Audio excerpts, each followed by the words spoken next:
Let's do it. Rolls out to the right. 5 seconds to go in the first half. Dante fires deep to the left. Moss caught it at the 11, but now he pitches it to Mo Williams. Touchdown! You gotta be kidding me!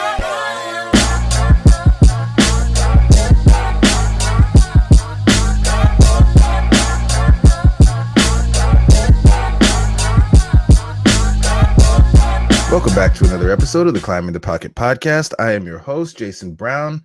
You can find me on Twitter at BrownJayson. And we are here, short one man, still ready to do a good show for you. Starting things off with us tonight, we got our man, wide receiver one, Myles Gorham. What's going on, dog? You know, always tough coming back from those losses. Watching the team lose like that wasn't fun at all. Saxy Prince. How about you, man? How you dealing with today? You know, last week we were going 19-0. How you feeling this week when we apparently are going to be picking first in the draft? Well, see, for me, I had before the season, I had already chalked up the Pittsburgh game as a loss, regardless of whether we had Sam Bradford or not. So, I mean, for me, that kind of cushioned it kind of cushioned the blow as far as my expectations for the game. If we won, it was great, but if we lost, you know, I was already on to Tampa Bay before the game even started. So not to say that I'm not upset because I hate seeing my team lose, but like I said, on to Tampa Bay. Well, it seems like the team might have been on to Tampa Bay right there with you, but you mentioned the man, Sam Bradford. And so I think that's the topic I wanted to kick things off with for us tonight is that, I guess the way the team handled the whole Sam situation with the knee and he's going to play, he's not going to play, and then him testing it out and obviously not being able to go. The clips of him limping around on the field. The one that really stuck with me was, I think it was Ross Tucker, where the quote was, the scar tissue was so bad, they really were having a tough time reading what was going on in there from an MRI perspective. Like, what are your thoughts on just the whole week, how the team handled this and the way that they've handled injuries in general? And then, how this kind of weighs on what the team does for the rest of the season and potentially even further ahead than that with Sam Bradford now that, these chronic issues are popping up. So, Myles, I'll kick it to you first. I guess what were your thoughts on how the whole thing went this week with the Sam Bradford knee situation? Well, honestly, I just don't think they knew, basically based off the MRI coming back negative, and if, what Ross Tucker was saying is true of they had a hard time reading the MRI based on the scar tissue. I mean, really, it's all about if they're saying that there's no ligament damage, that it's basically just a swelling and a pain tolerance thing at this point. So they needed to see. So the team itself wasn't sure how he would feel come Sunday this morning. So today, if for some reason the swelling goes away and he starts feeling a lot better and he has a little bit more mobility in his knee today, it's a little bit more of an opportunity to take that chance than it would be,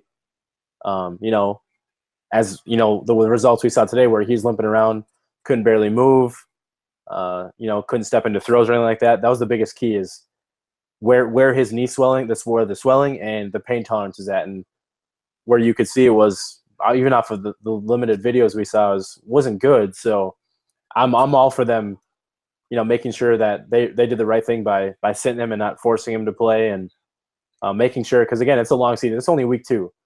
If this was, maybe week 14 or 15, vying for that playoff spot, it might have been a different scenario. Honestly, I don't know. I don't want to speculate on that, but I just think it's one of those things that we don't know, and I don't want to challenge what the team did because I think they tried to do their best to get him to play. Did everything they could to get the swelling to go down. But at the end of the day, you have a guy like Case Keenum who, you trust enough to step in there and start if you need him. And I don't know. I don't think there was really much else they could have really done at this case just because of the way it unexpectedly happened. So there's a couple of things that you said there that I wanted to touch on because you had a tweet earlier today kind of calling fans out for calling NFL players soft. And I think there's something in the way we kind of use the term like pain tolerance, and you just used it there. So I wanted to give you an opportunity to clarify because oftentimes I think when fans hear, pain tolerance or something like that, basically means, oh, we'll just, suck it up, ice up, pop something, shoot something and get out there and play. I guess I know that's not what you meant. I guess what are you really referring to when you're saying, like it's a pain tolerance issue for him to get out there and play? Like, is it to the point where he can withstand what's going on, and because basically what it was after the game Monday, it sounds like the knee swelled up to the point where it started to hurt, and it's I guess pain tolerance is like one of those. In this situation, I can't speak for Sam Bradford and the way that knee feels, because I've never hurt my knee in that sense, so I can't talk too much about it. Actually, Jayson, you might be a perfect person to talk more about pain tolerance in a knee. But when you hurt your knee, it's a big difference between, like, I'd even consider like an ankle or any other ligament, basically, especially in sport where you, like, for a guy like Sam Bradford, where he has to use step into throws with that left knee, and a lot of flexibility in your knee to to bend and everything like that. So in terms of pain tolerance, I think it's just more of like, is the swelling down enough where it can't continue to hurt itself, or if where you can't do any more further damage than what's already there.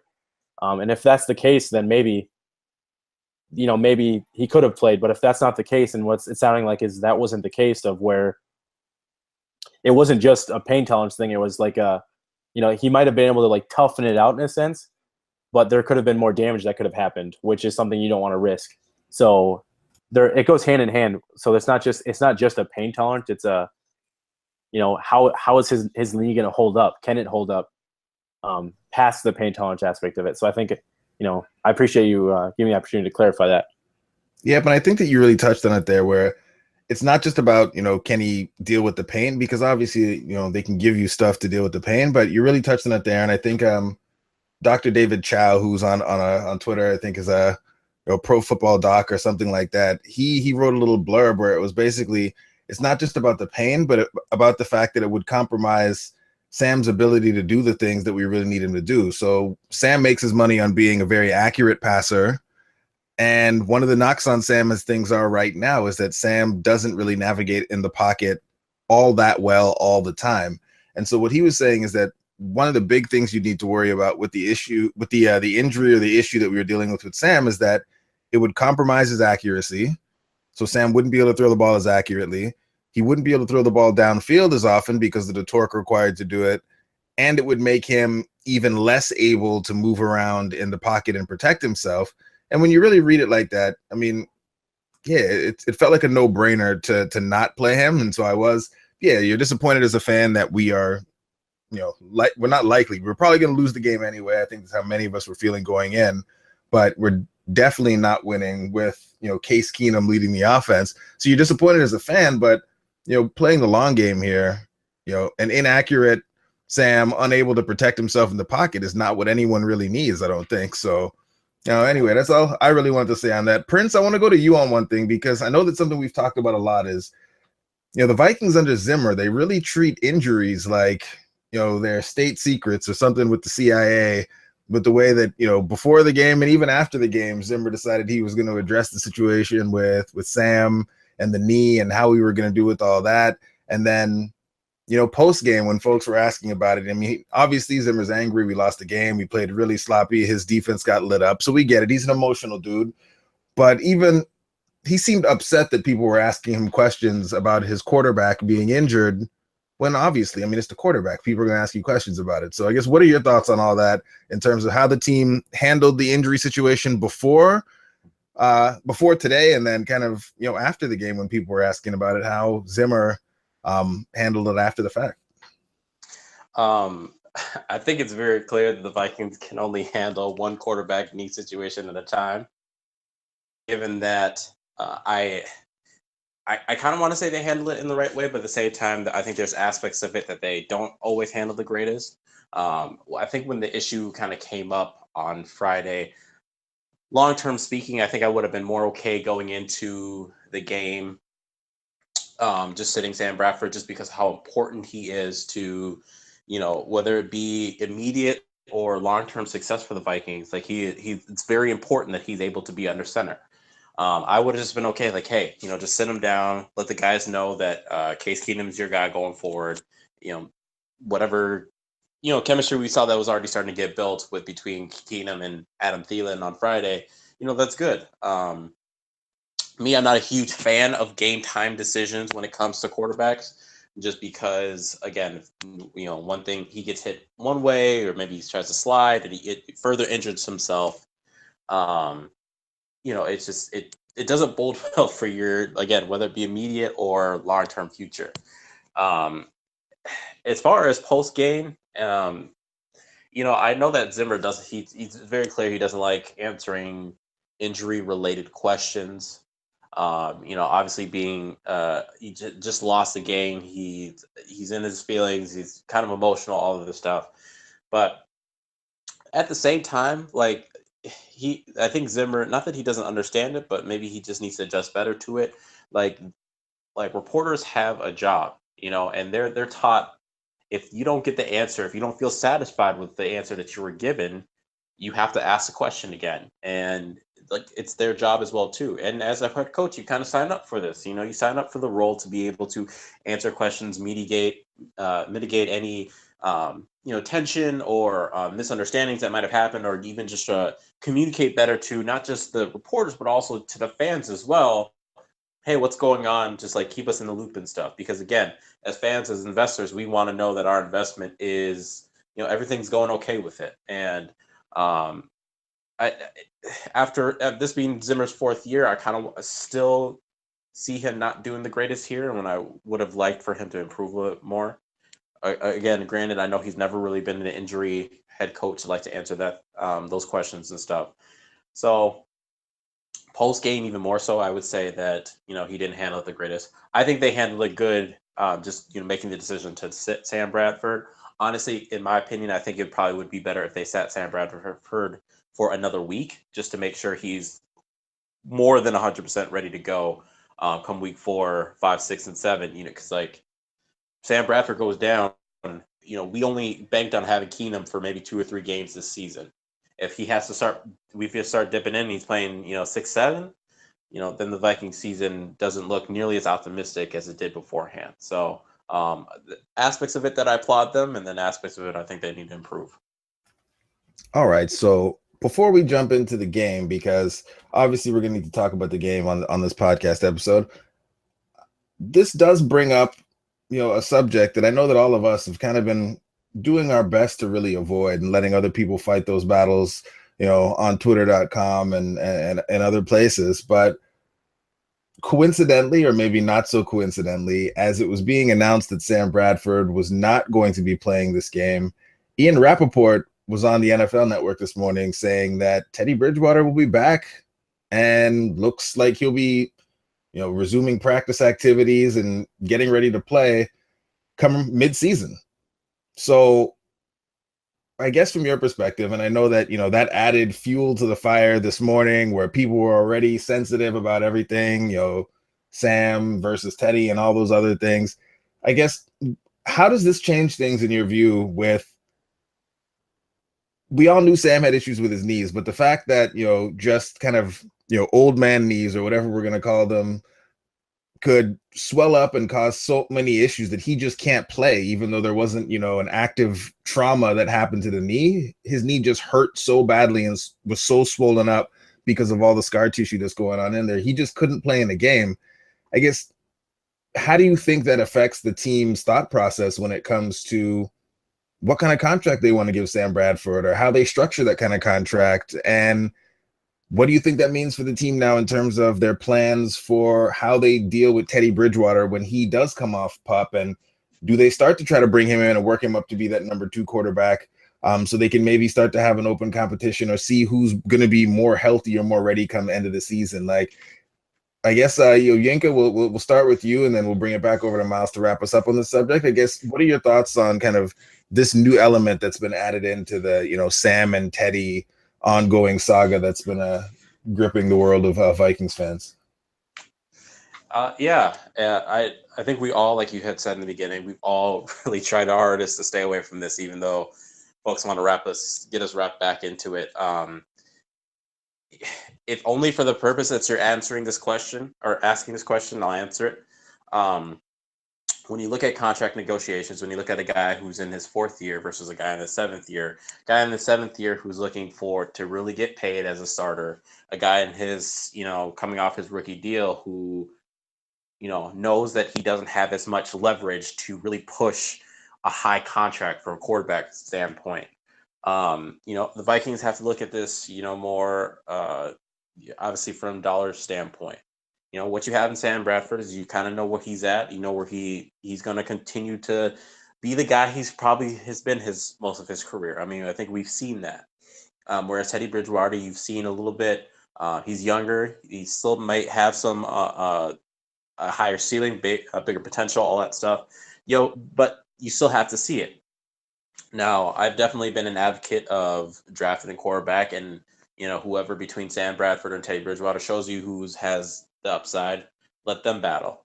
But I do think that this changes things a little bit, because at the end of the day, Teddy in and of itself is always going to become cheaper than Sam Bradford. Sam Bradford, the only way that he can truly, not to say that it changed their minds, but get them to believe like, hey, this is our guy going forward, is he needs to come back from injury. He needs to show that this injury isn't really, maybe it's just, every so often there might be some swelling or whatever the case is, but he can still play for, 15, 16 games. But in terms of that, from an organizational standpoint, if you have to worry about a guy who's constantly going to have this issue, and I mean, not just Sam, but also for Teddy, you might have to start looking at, okay, if none of these guys are our future, then let me go with the person who's going to be cheaper to bring back, and then go get me a guy who can potentially be our future. So I do think it changes things from a standpoint, and I think from Condon and Sam, they're probably going to try to rush Sam to get him back to make sure he, plays that lights out that he did against the Saints. But it's going to be tough, because I feel like he might need a few games rest, and that's probably going to help. That's probably going to hurt him in the long run. Myles, what about you? What are your thoughts? I know that obviously you as well, you tend to be the voice of reason when these Sam Teddy things pop up. What are your thoughts with all of this, and kind of how, the Sam news came out one minute and the Teddy news came out the next, and how these things might affect what the team has planned, or how you would handle it if you were a decision maker in the situation? I mean, honestly, I don't know how I'd handle this right now. I just think it goes back to, by the end of the season, whoever's the healthiest playing better. If Teddy does come back and ends up playing, between the two, who plays better, who does, who shows better long-term success. It's a tough situation right now. With Sam's, this injury just popped up, so it's not one of those that you're anticipating, that you can anticipate. You never know if it could happen again. But that's anybody, though, really. If anybody's had any kind of surgery, you never know what could flare up and what could pop up, even without being hit or anything like that. So it's so weird with that. So I just think it was really hard for the Vikings to really see that and know that. So in terms of contract discussions, the guy like Sam about something like this, I think I'd have a hard time. I mean, no matter what, if they were to sign either one to a potential long-term deal, I don't think it would be the way the Vikings structure their contracts. I think they'd find a way to keep themselves in a manageable situation where they're not getting, screwed over, come year 2 or 3 or 4 if something were to happen, whether it's through injury or, otherwise. So that's not something I'm really too worried about at this point, the contract talks and extensions, because it's way too early. And I know that at least as of right now, the Vikings are just playing the long game, where they're not in any rush to do anything or make any rash decisions, because they shouldn't. They have no need to speed any decisions up right now, especially after this kind of Bradford injury. Speaking of Teddy, though, we've heard for the last month or two that he's looked a lot more ahead of schedule than they might have thought, or at least I know they said the schedule is a little unpredictable, but at least since the injury happened about just over a year ago, that people didn't expect it. They expected a year and a half or so for recovery. So looks like things could be a little ahead of schedule in that sense. And if that's the case, that at least helps you if Sam Bradford's going to continue to have these lingering knee injuries, that if Teddy can get himself back to 100%, you might have that fallback option of him coming back into play. I'm not the biggest advocate for it just because I'd prefer Teddy to get at least a few weeks of practice and a preseason game before even stepping foot onto a live NFL football game. But I'm not, so I really don't know how they're going to handle that. I think it's really tough to just be like, for fans or anybody or even the organization to kind of sit there and say, oh, well, it's okay. If Sam's knees struggling a little bit, we have Teddy coming back in 5 weeks or whatever, 4 weeks or whatever that is now. Because we really don't know where Teddy would be at mentally in terms of how he'd play in a live game, taking a first hit or anything like that. So it's a really tough situation. I really don't know how they're going to handle it. I just think right now, personally, if Sam's healthy, at all, at any point, throughout the whole season, I just keep rolling with him, to be honest with you, unless, again, he gets hurt or if the team really does struggle to that point where they need a change. Otherwise, I'm rolling with Sam the rest of the season. Awesome. Well, we filibustered on this enough. I guess we need to get to it and talk to the debacle that was today's game. Vikings offense led by Case Keenum taking on Big Ben and the Steelers. It's a game most of us, I think, even with Sam Bradford at quarterback, thought was going to be a tough one going into Pittsburgh. Playing that team that does have a fairly ferocious front seven. Their secondary can be exploited, if you can give a quarterback time. But their front seven and their pass rush, they were formidable. So it's something that we were all a little bit nervous about. But then the game got going, and the offense, we expected the offense to not be great. But I really came out of this game more concerned about just the defense and the sloppiness and the mistakes. Like, I know a lot of folks were on Twitter and other places complaining about the referees, but most of the big penalties that went against us, when you looked at the replay, they were pretty obvious. We were grabbing on people. Our man Trey Waynes out there getting roasted. Terrence Newman getting roasted. I don't know. I guess, what were your thoughts? And Myles, I'll start with you on this one. Like, obviously the offense was what it was, but what were your thoughts kind of coming away from this and, the sloppiness that was, today's game from just an overall team defensive perspective, not even to mention that, the weakest attempt at a fake punt that I think has ever been attempted in NFL history. So I guess, what were your thoughts and what were your big takeaways from everything that happened in the game? Real quick, it was not worse than the Indianapolis Colts a few years ago against the New England Patriots, but it was bad. Yeah, but the difference with that one is, they weren't supposed to snap the ball on that one. I understand. On this one, we actually called and ran that play, and then Quigley was out there looking like Yinka throwing the ball. Agreed. But no, for real though, especially with the team itself, at least having an understanding of, Sam might not be able to go this week. The defense knows that they're like the bread and butter of this team. They know that they're the X factor. They know they're the better unit between the offense and defense. It's just the reality. So I don't know. The offense, the defense, they really need to do a better job. In a game like this where you hear, Sam Bradford's he's not going to be fully healthy or he's not going to go at all, that, you guys, they know that they needed to be the group. They needed to, step up. Do we have an elite defense? In your opinion? Because I know that gets kicked around a lot, but do we have an elite defense? We have the ability to be elite. I don't know if it is elite. They have the ability to be elite. I know I'm sure a lot of teams can say that, but we're on the cusp. I will say that. Using the word elite's kind of tough. I don't think there are many elite defenses out there. I know people are already ready to coin the Jacksonville Jaguars defense, the best in the league and all that after week one. So I really do think they're on the cusp. They're one of the top. I will still say top 5 defenses in the league. Whether people can take that how they want, but in terms of like today's game, not having your starting quarterback in Sam Bradford, the defense really needed to do better and step up and help out the offense. And I know the offense didn't help themselves out in any shape or form, but we kind of expected this, and I know the defense knew that they weren't going to get 25 points coming from, a Case Keenum-led offense. There would have to be a lot of, weird things occur for that to happen. And I know the defense knew that. So they needed to step up and play mistake-free football, and they didn't do that at all. And Big Ben took advantage of it. His stat line didn't show it, but he looked like Aaron Rodgers today in terms of, you see the one-on-one matchup against the DB, it's 3rd and long. I'm just going to throw it up and see if my guy can either go make a play or if there's going to be a penalty and get that, the automatic first down. And he did that on a numerous amount of times today, and to really flip the field. And when you flip the field the way they did, those times, it really kills what you can do, both offensively and defensively.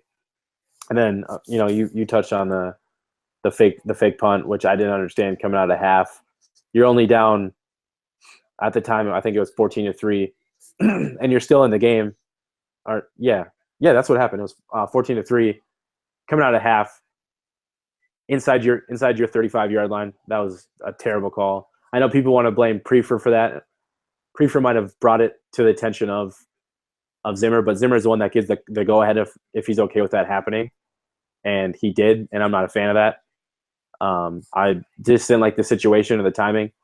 I don't like fake punts at all. I prefer if they were to try to run it instead of pass it. Having a punter pass the ball is never anything that I would expect to be a positive outcome. Offensively, I think the tackles really got exploited today, and even with TJ Watt being out, he ended up getting hurt early.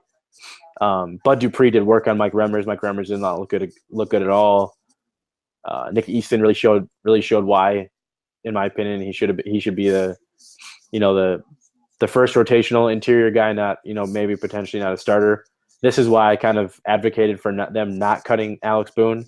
Not even because I didn't think they should have given Nick Easton an opportunity to start, but more so because I think the idea of just relying off of one preseason game that you trust a guy like Nick Easton to be your long term, at least for the season, starting left guard, without really any solid relief at backup is, I don't know. I'm not a big fan of that. I would rather have Boone on the team backing up Easton if anything, and if you need to put him back, put Boone back in, he's ready to go, and you know what you have with him. So I'm pretty disappointed in that aspect of it, and otherwise than that, Keenum kind of played how I expected him to.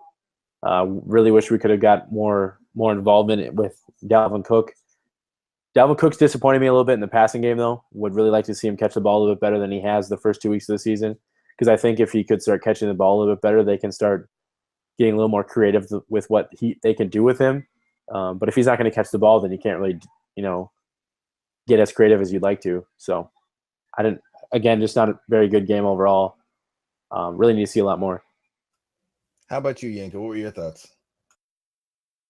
Okay, first of all, y'all haven't seen me throw the football. You don't know how accurate. I'm moving up to QB2, so just be careful now. Second of all, as far as the game, I actually want to address the thing that Myles had talked about when it comes to Boone. Now, this isn't completely on the Vikings because of the fact that, the Vikings essentially went to Alex Boone and were just like, hey, we're going to have you go on the bench because, either what we're seeing with Nick Easton is we like what he's doing, or, you're not performing at the level that we need to warrant you being the starter right now. And Boone essentially laughed in their face and was upset about it, and he was just like, no. And they also were going to give him a pay cut as well, too. That's another thing that he said he wasn't going to do. So, when it came to negotiations, they're just like, all right, you're not taking pay cut, you're not coming off the bench, we're just going to have to cut you.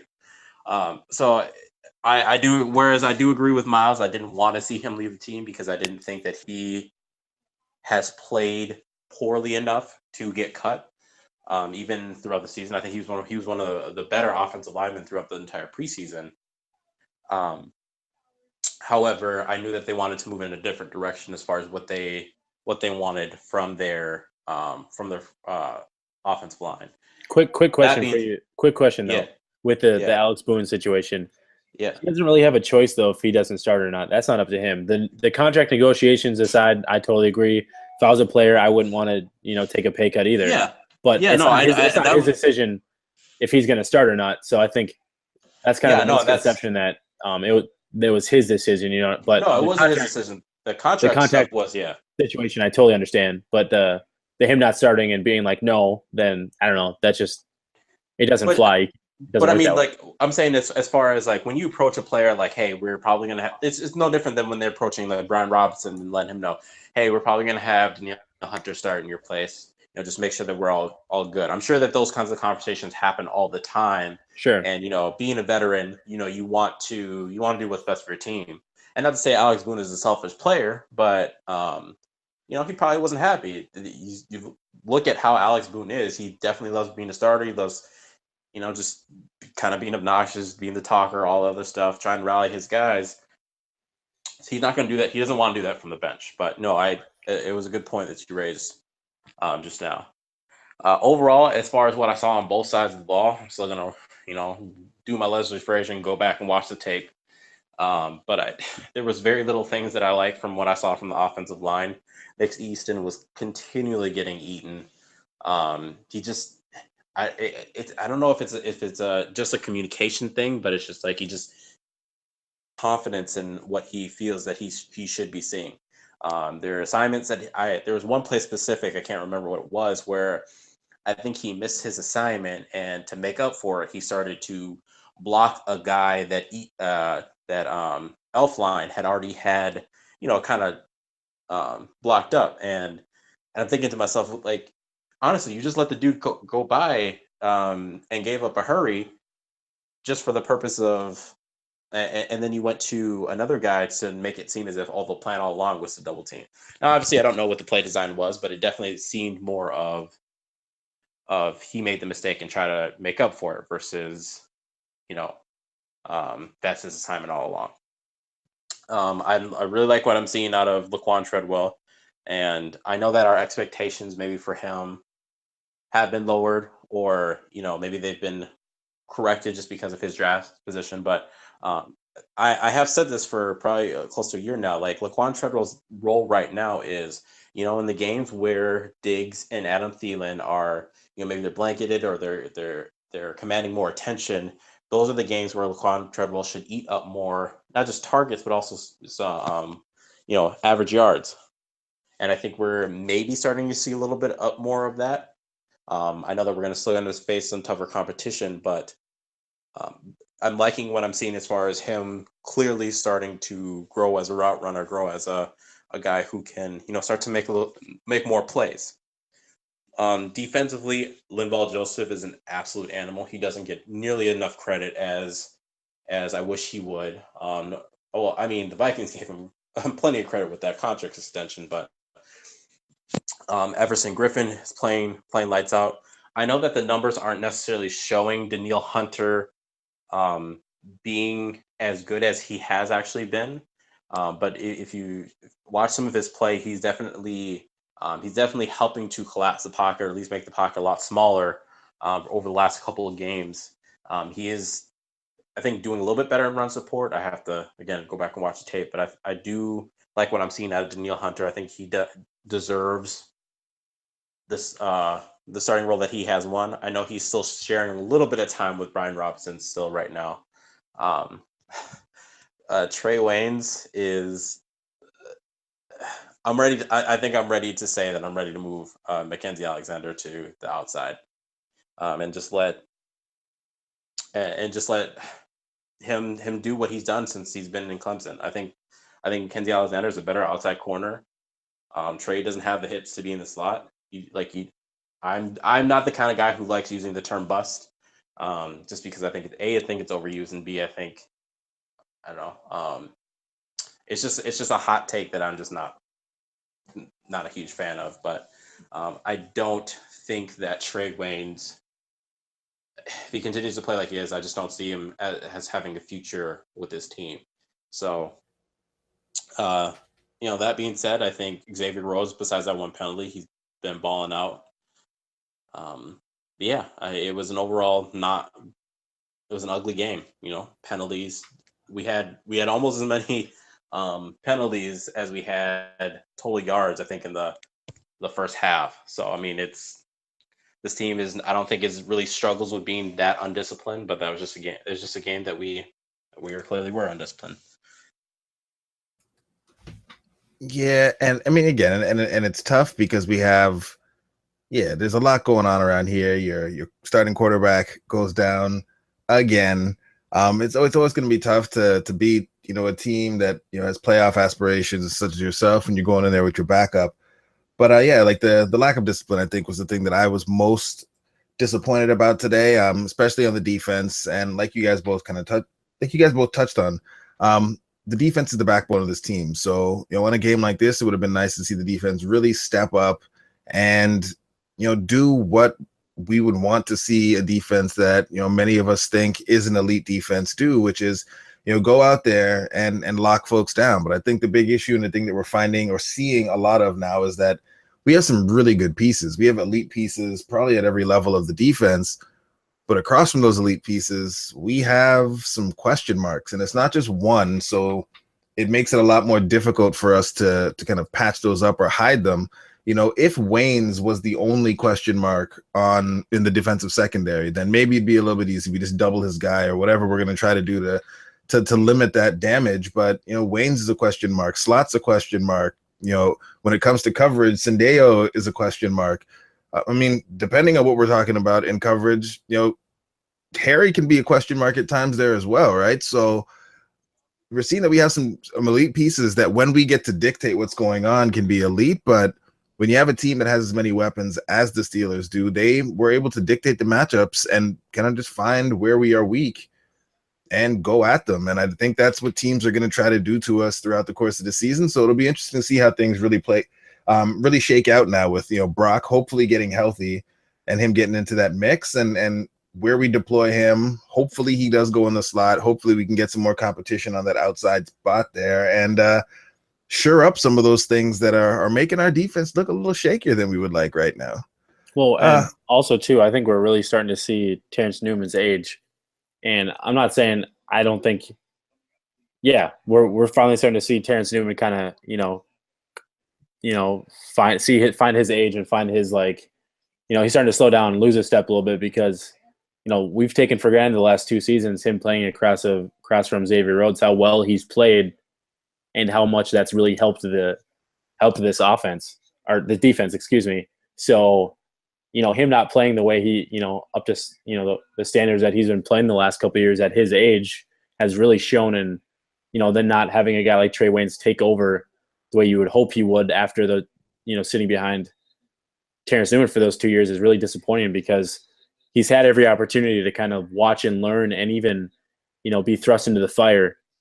And then he's finally getting the opportunity to win that starting spot full time, and he's just not taking advantage of it. So it's just hard to see because you want him to be successful. You wanted him to be that guy, but as of right now, it's just really hard to see.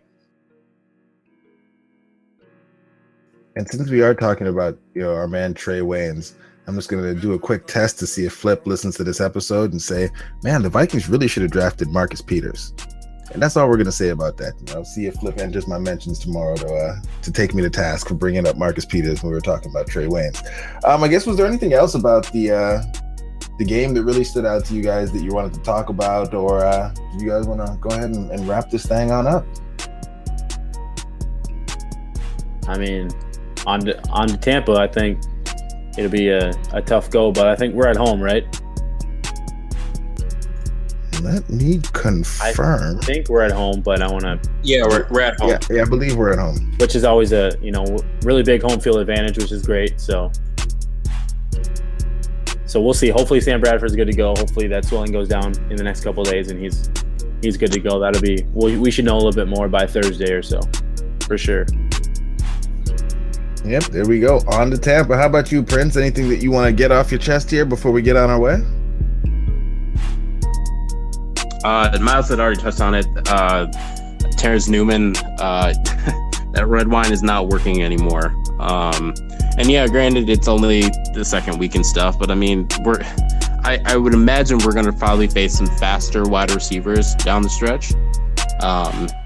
And I just don't want Terrence Newman anywhere near him. The problem is that we're kind of having this thing where you put Trey Waynes on fast wide receivers, he gets burned because he has horrible hips. You put Terrence Newman on fast receivers and he gets burned because he's old. Xavier Rhodes can't cover all 3 corners at one time every single game. So I'm really hoping for Tremaine Brock to get activated real soon, as well as Jaleel Johnson, in my opinion. So, well, all right then. I think that's pretty much everything we had to touch on for today. If you are listening, I mentioned Flip a little while ago, but he did already drop his article of his top plays for today's game. Check him out. Relive all of the fun that was had. Actually, there was really no fun that was had today, but check it out anyway, because Flip does really good work and always looks at things from a different perspective. So check that out. We'll be back recording again for y'all later on this week. And thanks for listening. Hopefully Tampa will be a better game. Have a good night, y'all.